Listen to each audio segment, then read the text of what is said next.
F.E.A.R Extraction Point is a first-person action horror game and the first piece of DLC for First Encounter Assault Recon. The game follows Point Man just after the events of the base game as he continues the chase for Paxton Fettel and Alma.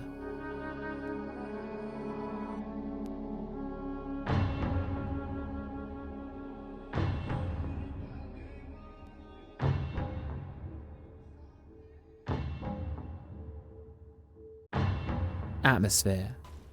Being set almost immediately after the destruction of the Origin facility gives Extraction Point a post-apocalyptic feel, and all the replica soldiers stand eerily lifeless around at the start of the game.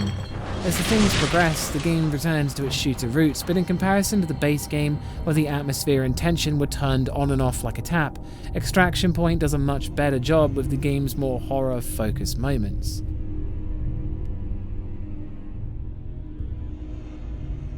I know it doesn't make sense.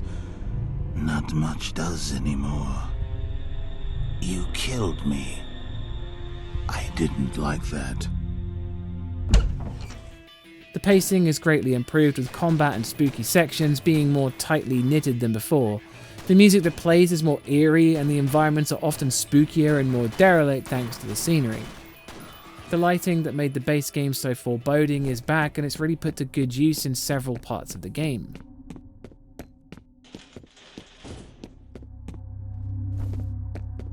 The combat is still wild and frantic, and unlike the base game, you'll have more combat sections featuring supernatural forces or Alma.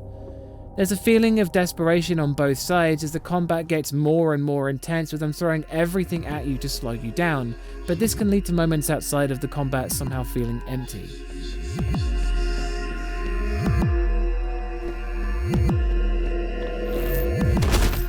The atmosphere has its highs and lows, but there's always a nice layer of apprehension for what lies ahead. That's one Harry Mason.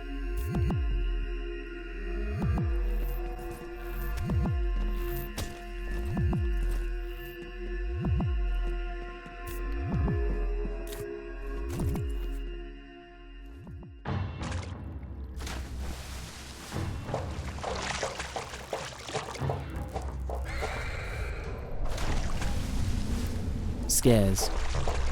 The game does an incredible job squeezing in scripted events in between the combat, and there's some really fantastic scripted scenes.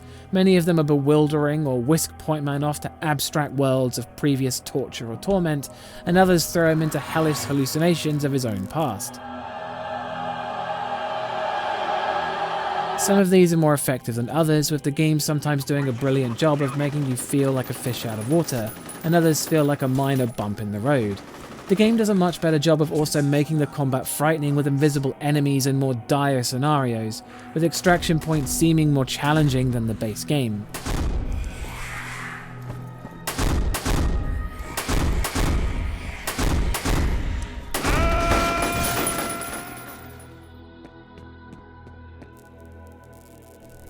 Being only roughly 2.5 hours long really enables the experience to be more compact and feel comprehensive at the same time.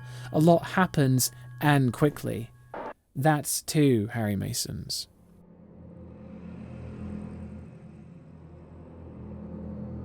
Sound design. The music is a lot more pronounced, and some of the more creepy pieces play a lot more often, but when the music fades out, there's an eerie silence left in its wake. The reverb of the rooms can be pretty stunted, and the silence as a result can be deafening. The sound effects in comparison to the base game haven't changed at all, and it's still very satisfying to hear guns blast and bodies hit the floor, as well as playing with the slow-mo ability to hear everything pitch shift down and then back up again. The voice acting for Holiday and Jin give them a lot more personality than they had in the first game, with them both talking a lot more. Some of the phone messages you can pick up during the game are really uninspiring though, but they are optional and there is a lot less of them. The war is coming. I've seen it in my dreams. Fire sweeping over, bodies in the streets and cities turned to dust. Retaliation.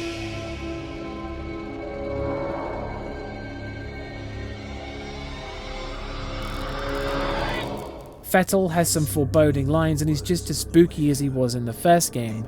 The directional audio works perfectly and the sound design is overall immaculate.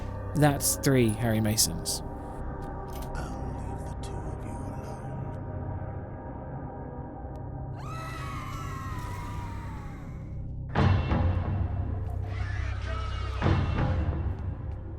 Gore.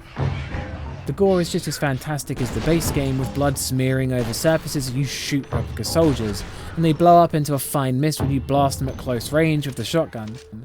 The environmental blood is dark red and nasty and changes the atmosphere of every room that it's in. There's a lot of shocking, gory scenes, with the standout scene featuring a person pushed beyond what their body can handle that's unpleasant to watch, but it leads to the most memorable part of the game. That's 4 Harry Masons.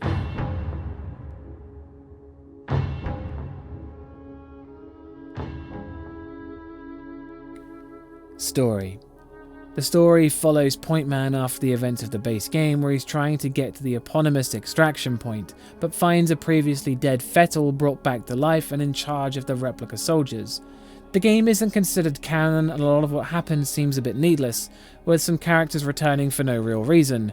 Norton Mapes, who should logically be dead, is someone seemingly thrown back in for fan service. It also turns the perception of Alma on its head as she takes on a different role in the game, which was very unexpected. On its own, the game's story is a bit vague and feels like a midway point, with Fettel bringing up things about an oncoming war that might take place in the second expansion, Perseus Mandate, but it's not concluded in the extraction point. The story is a bit vague and only really sets in motion the events for something else. It's got some great moments, but the whole thing being retconned in F.E.A.R 2 leaves Extraction Point meaning very little, making the final score 4 out of 5 Harry Masons.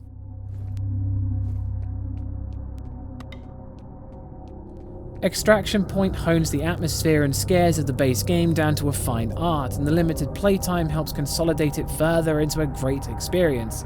It's got some really jaw-dropping moments, and it doesn't disappoint, and it's also just really fun to play.